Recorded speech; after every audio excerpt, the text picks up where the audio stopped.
지난 2주 동안 저희는 아행가, 아름답고 행복한 가정 만들기 세미나로 2주간을 보냈습니다. 이번에는 저희들이 부부관계에 집중해서 순서를 진행했습니다. 내년에는 우리 부모와 자녀와의 관계에 집중할 것이고요. 그 다음에는 또 우리 어른들의 그 치유의 문제에 저희가 포커싱 할 거고, 그 다음에는 저희가 비전의 문제로 저희가 접근하려고 합니다. 목적이 있습니다.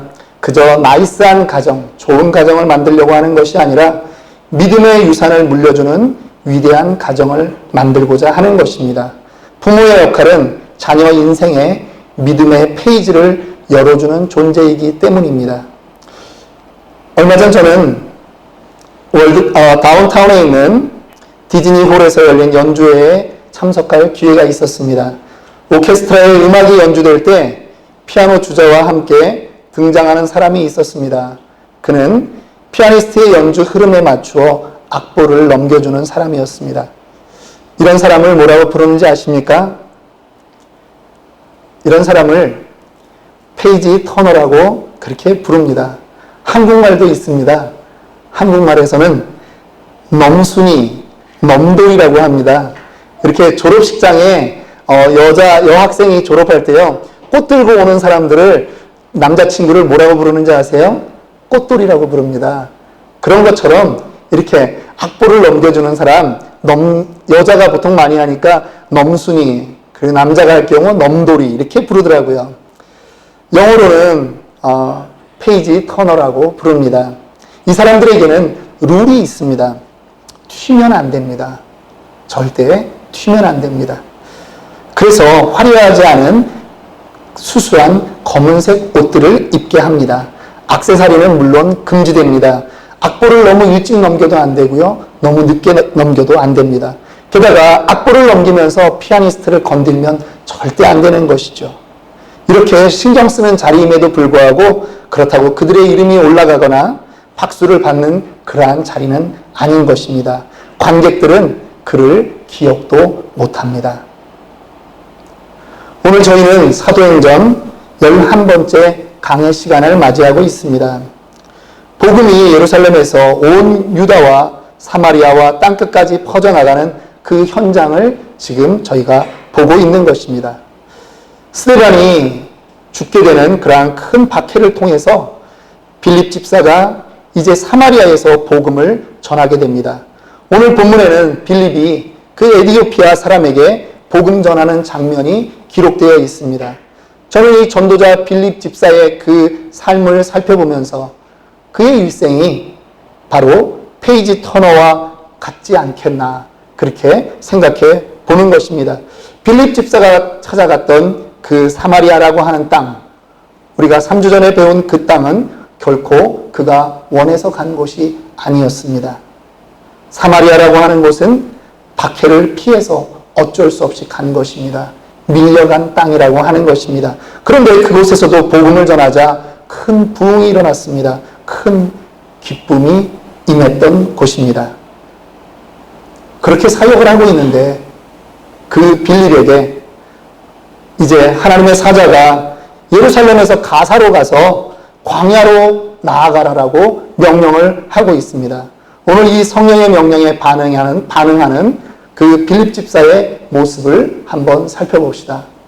첫째, 빌립은 성령의 음성에 민감했던 사람이었습니다. 빌립은 바쁜 전도와 복음 전파의 상황에서도 천사의 음성을, 성령의 음성을 들을 수 있었던 사람이었습니다. 26절을 우리 한번 함께 읽도록 하겠습니다. 주의 사자가 빌립에게 말하여 이르되 일어나서 남쪽으로 가라. 남쪽을 향하여 예루살렘에서 가사로 내려가는 길까지 가라 하니 그 길은 광야라. 예, 대부분의 사람들은 일이 분주하다 보면 하나님의 음성 듣는 것에 둔감해집니다. 심지어는 말씀조차, 성경조차 읽지 않을 때가 있지 않습니까? 그렇기 때문에 지금 빌립이 하나님의 음성을 들었다고 하는 것은 그가 얼마나 경건한 사람이었는가를 의미하는 것입니다. 그는 하나님의 사자가 전하는 말씀을 바로 알아들은 사람입니다. 하나님이 우리들에게도 말씀하십니다. 어떠한 방법으로 말씀하실까요? 하나님은 가장 기본적으로 우리에게 주신 이 성경 말씀을 통해서 우리에게 말씀하십니다. 성경을 읽다가 우리는 하나님의 뜻을 깨닫게 되는 것입니다. 또한 목회자를 통한 이 설교의 시간이 너무나 중요합니다. 설교의 시간을 통해서 여러분들에게 하나님이 말씀하실 수 있습니다. 때로는 하나님은 타인과의 대화를 통해서, 타인의 입을 통해서도 하나님은 말씀하실 수 있습니다. 이뿐 아니라 하나님은 우리에게 주어지는 그 환경을 통해서도 하나님은 말씀하실 때가 있습니다. 하나님의 그 능력과 하나님의 방법을 제한하지 말기 바랍니다. 하나님은 다양하게 우리에게 말씀할 수 있는 분입니다. 문제는 무엇입니까? 성도가 하나님의 음성에 민감하냐 안 하냐라고 하는 것입니다. 감각이 무디어지면 안 된다라고 하는 것입니다. 우리의 육신에는요, 많은 신경세포가 있습니다. 만약 가시에 찔렸는데 무감각해서 아프지 않다라고 한다면 여러분, 아프지 않아서 다행이다라고 말할 수 있겠습니까? 그것은 정상이 아닌 것입니다. 우리가 감각이 사라지는 병 하면은 성경을 조금만 읽었던 사람이라고 하면 누구나 생각하고 떠오르는 그러한 병이 한 가지 있습니다. 그것은 무엇입니까? 바로 문둥병, 나병이라고 부르고 한센병이라고 부르는 그 병입니다. 이 병의 전문가인 미국인 폴 브랜드 박사의 일화가 있습니다. 그는 한평생 문둥병 연구를 했고요. 인도에서 20년, 그리고 이 미국 땅에서 30여 년 문둥병 환자들을 살폈던 그러한 의사분이었습니다. 그런데 그가 어느 날 영국의 런던에 학회가 있어서 이제 영국으로 갔습니다. 그리고 학회를 마치고 또 다른 병원으로 문둥병 환자들을 보기 위해서 또 바쁜 걸음을 했습니다. 런던에서 이동하고 돌아오는 그러한 길들은 모두 좁은 그 기차를 이용하고 왔다 갔다 했습니다. 그렇게 밤늦은 시간에 기차역 옆에 호텔에 돌아왔을 때 그는 초죽음이 되었습니다. 그리고 그가 침대에 누울 때 그는 자기의 한쪽 다리가 느낌이 없는 이상한 현상을 발견했습니다. 그래서 깜짝 놀라서 자기의 핀을 찾아서 복숭아뼈 밑에 살을 찔러 보았습니다. 피는 나는데 아프지가 않은 것입니다. 너무 놀랐습니다. 그 옆자리를 다시 한번 이번에는 더 깊게 찔렀습니다. 똑같이 피는 나는데 전혀 아프지 않았다라고 하는 것입니다. 그는 직감적으로 내가 많은 문둥병 환자를 살펴보다 보니까 이제 내가 이 문둥병에 걸렸구나 하는 것을 깨달았습니다. 그에게 이 순간부터 피곤이라는 단어는 다 사라졌고요. 갑자기 그는 잠도 달아났습니다. 너무나 두려웠습니다. 그는 문둥병에 대해서 너무나 잘 알았기 때문에 이제 자신의 육체에 다가올 그 병의 증상들에 대해서 하나하나 생각하게 되었습니다. 병의 증상도 무서웠지만 문둥병 때문에 이제는 사람들 사이의 관계조차 끊어져야 하는 그것에 대해서 그는 너무나 두려워하게 되었습니다. 그렇게 꼬박 밤을 새다가 잠 있는 많은 등 그는 잠깐 침대에서 잠이 들었습니다. 창문에 와서 지저귀는 그 새소리에 아침을 맞이했습니다. 아침에 일어나면 상쾌해야 되는데 그는 전혀 상쾌하지 않았고 유쾌하지 않았습니다. 그는 다시 한번 그 옷핀을 가지고 자기의 살을, 자기의 그 다리를 다시 한번 찔렀습니다. 악! 하는 소리가 그의 입에서 나오기 시작했습니다. 그가 느낌을 되찾은 것입니다. 생각해 보니까 이 고된 여행, 그리고 그 좁은 그 침대 의자에 앉아서 왔다 갔다 하는 과정 중에 이 하지가 좀 마비가 되면서 자기의 느낌이 없었다라고 하는 것이죠. 그에게 이 무감각을 지나서 이제 이 아침에 찾아온 그 고통은 바로 기쁨이었고 그에게는 하나님이 주신 선물로 느껴지는 시간이었다라고 하는 것입니다.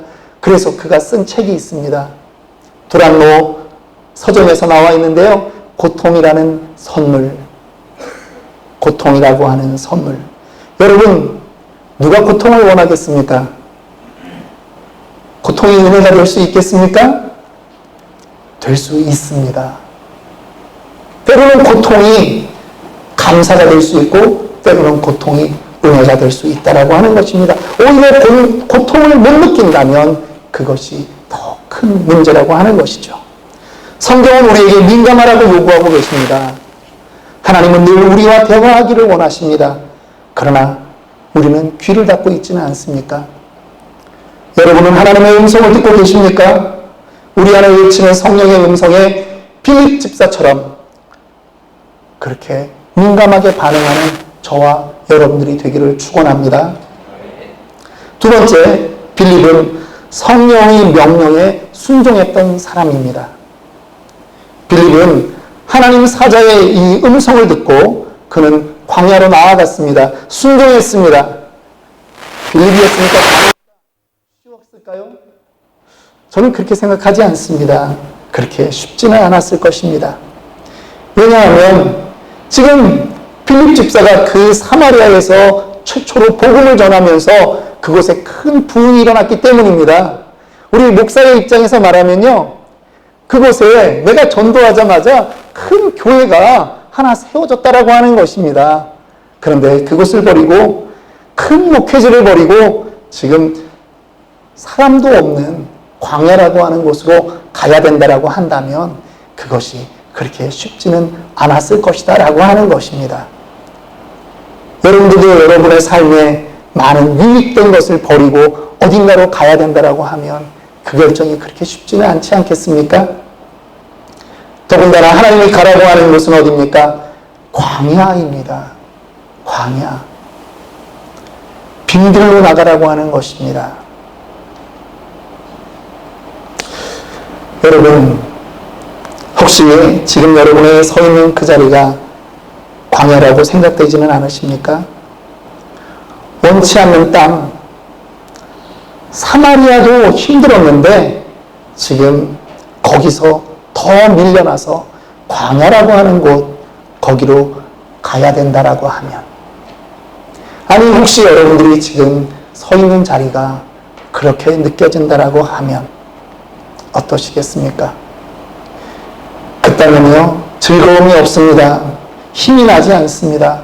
사방을 둘러봐도 나의 도움될 것이 없는 땅입니다. 먹고 사는 문제가 날마다 코앞에서 나를 조롱하고 있다면 아마 그 땅은 광야일 수 있을 것입니다. 예전에 그 많던 친구들과 잘 지냈는데 이제는 만날 사람도 제한되어 있다면 그곳은 광야일 것입니다. 외롭습니다. 자꾸 한숨만 나옵니다.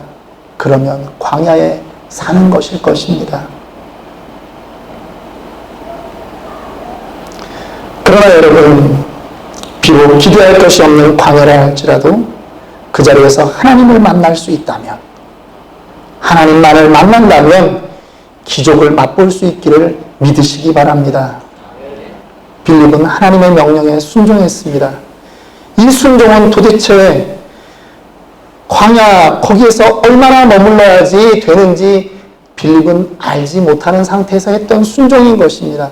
누구를 만날지도 모르는 상태에서 했던 순종인 것입니다. 모르고 가는 길입니다. 하나님은 구체적으로 알려주신 바가 없습니다. 그런데 그저 순종했습니다. 순종하는 사람의 자세는 이래야 되지 않을까요? 인생의 정답을 알고 갈 수 있다면 누가 순종을 못하겠습니까? 이해가 되고 납득되는 그 일만 할 수 있다면 우리가 순종 못할 일, 아니 아마 순종이라고 하는 단어, 이 단어는 우리에게 필요하지 않은 단어일 수도 있을 것입니다. 그러나 여러분, 진정한 순종은 나를 꺾는 것입니다. 하나님을 꺾는 것이 아니라 나를 꺾는 것입니다.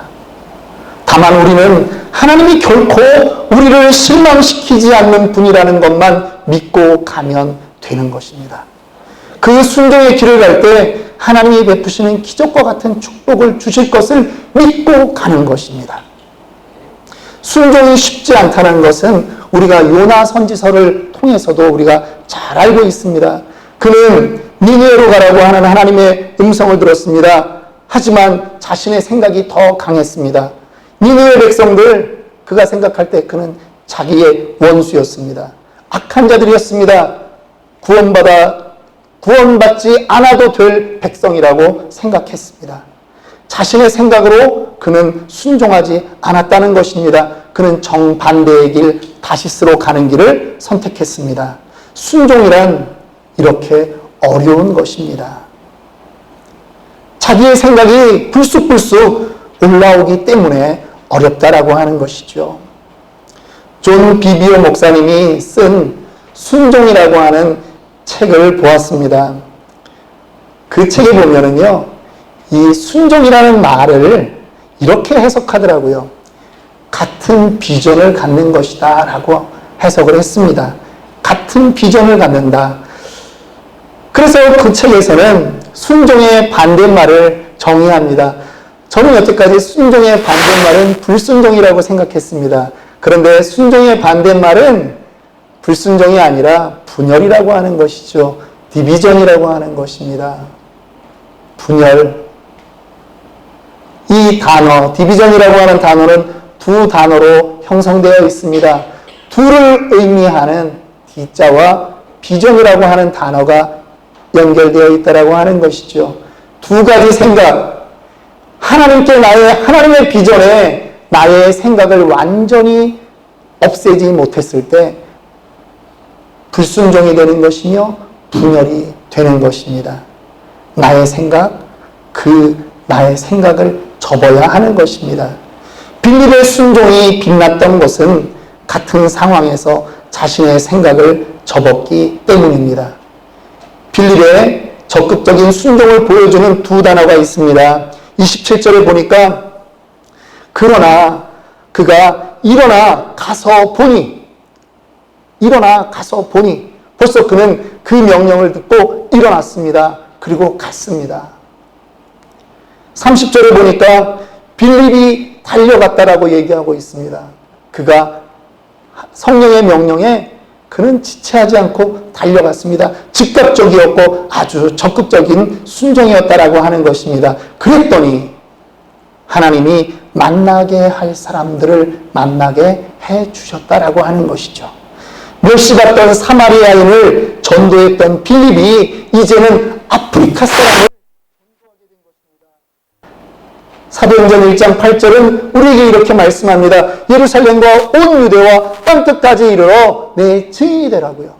그런데 그가 광야까지만 나갔더니 땅끝이 지금 이 빌립의 눈앞에 와 있는 것 아니겠습니까? 아프리카 사람이 지금 이 빌립의 눈앞에 와 있는 것입니다. 여러분,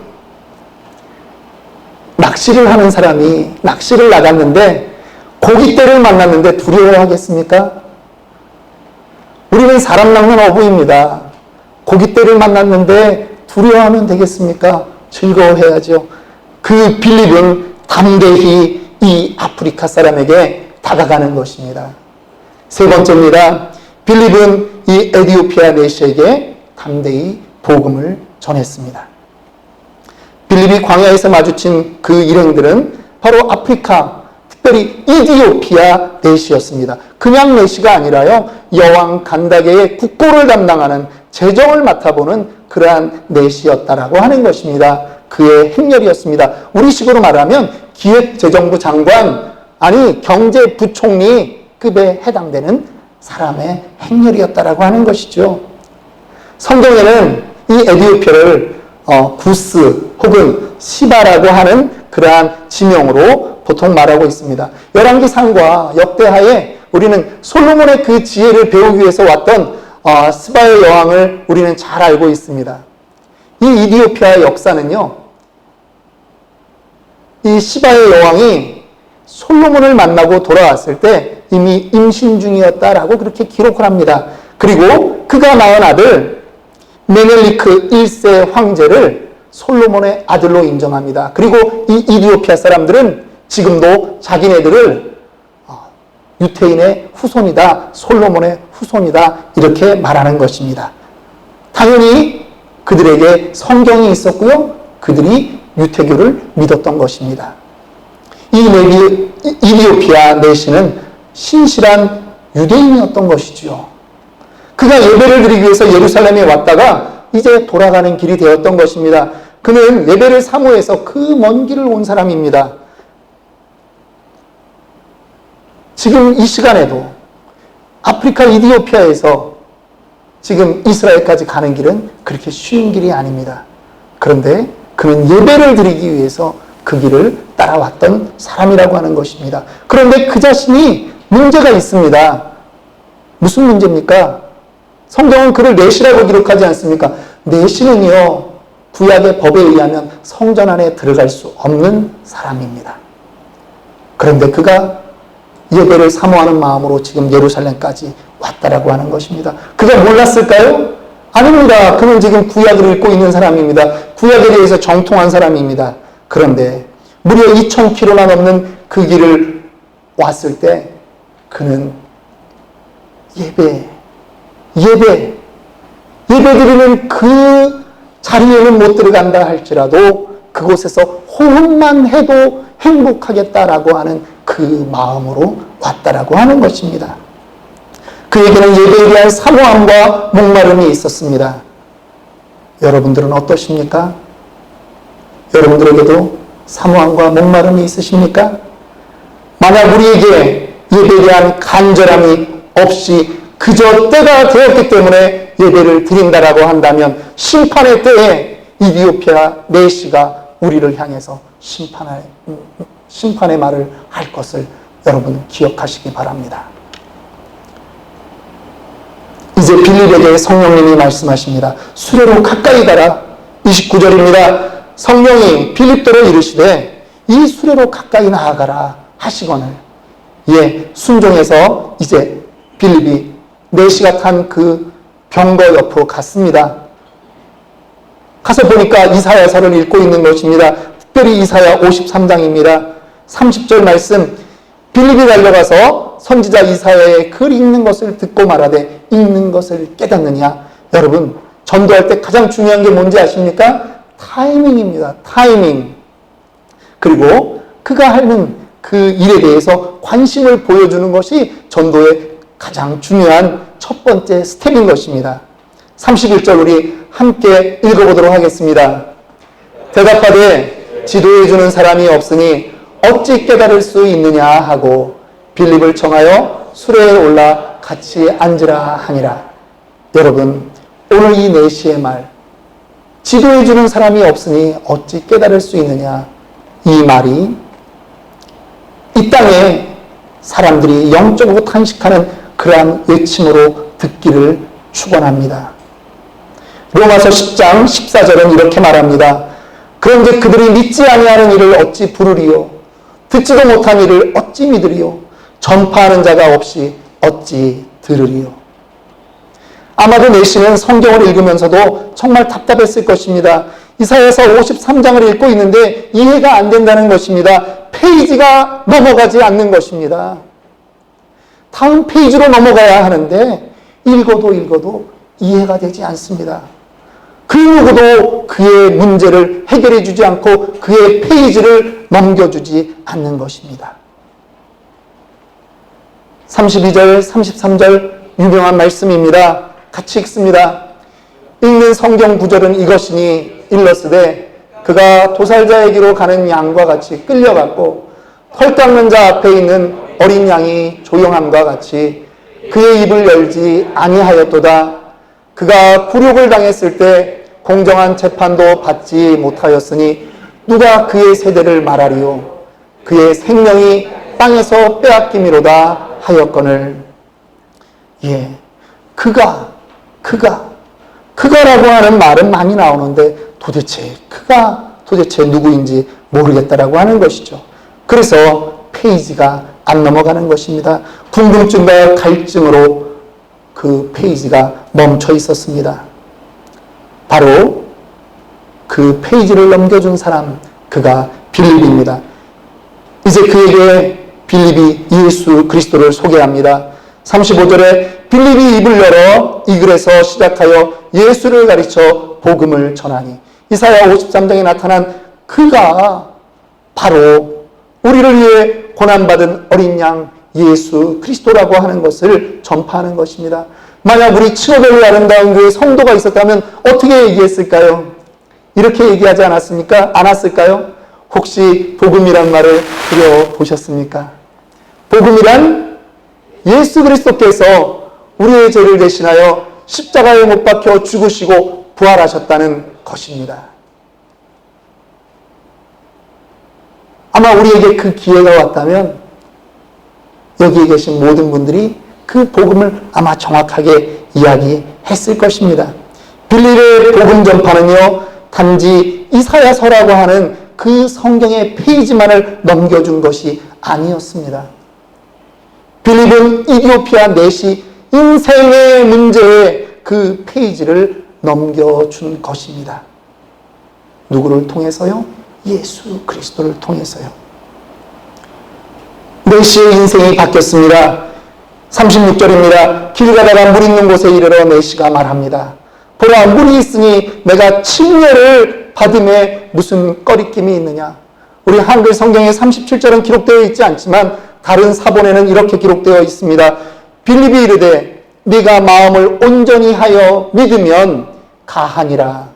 대답하여 이르되 내가 예수 그리스도께서 하나님의 아들인 줄 믿노라. 이렇게 37절의 다른 사본에 기록되어 있다라고 하는 것입니다. 내시는 자기 인생의 문제를 예수님에게 맡겼던 것입니다. 이제는 유대교에서 그는 예수교로 개종했던 것입니다. 그 증거가 무엇입니까? 다른 수행원들이 있는데도 불구하고 그는 물가로 가서 침례를 받았던 것입니다. 여러분, 이 빌립의 전도의 결과가 무엇인지 아십니까? 바로 역사상 이 이디오피아라고 하는 나라가 4세기에 그리스도 국가가 된 것입니다. 예수교로 그 모든 국가가 국교로 선포된 그러한 역사가 이디오피아 현실 역사에서 존재했던 것입니다. 지금도 이디오피아에는 70%의 사람들이 예수교와 이디오피아 정교회의 복음을 믿는 그러한 인구로 채워져 있다라고 하는 것을 여러분들이 보신다면 깜짝 놀라시고, 그 계기가 바로 이 빌립 한 사람의 전도라고 하는 것을 우리는 알게 되는 것입니다. 말씀을 마칩니다. 아쉽게도 성경은요, 빌립 집사의 이 역사적인 전도의 순간을 오래 기록하고 있지 않습니다. 거기에 더 머물러서 이 내시를 데리고 제자 양육도 하고 전도 양육도 할 만한데 그렇게 하지 않았습니다. 하나님은 또 빌립을 다른 곳으로 옮겨가셨습니다. 빌립의 역할은 마치 피아니스트 옆에 있는 페이지 터너와 같이 그러한 역할만 했을 뿐입니다. 그럼 피아니스트는 누구였을까요?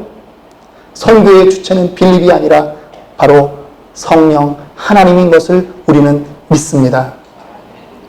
단지 빌립은 성령의 음성에 민감했고 순종했고 복음 전하는 자로 그 하루를 살았다라고 하는 것입니다.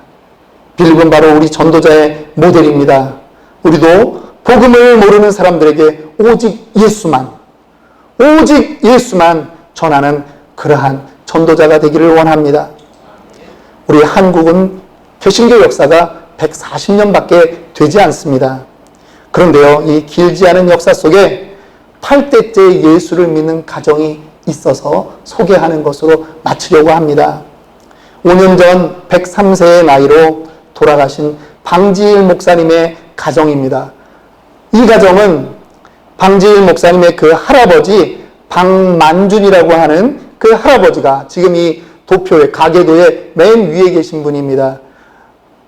이 할아버지가 1898년에 정선관이라고 하는 사람에게 예수를 믿고 그의 가족이 모두 개종을 했습니다. 이제는 그 가정을 통해서 미국에 살고 있는 가족들만 150여 명이 넘게 살고 있습니다. 여러분들이 보시는 이제 그 가족들이 2010년에 제1회 가족 수련회를 해서 모인 사진입니다. 한 가족들이 이렇게 모여서 가족 수련회를 하는 것입니다, 여러분. 한 사람의 회심이 100년 뒤에 약 200여 명의 그런 가문을 만들어냈습니다. 한국 교회사에 걸출한 인물인 방지일 목사님, 최초의 중국 선교사, 공식적으로 파송되었던 중국 선교사였습니다.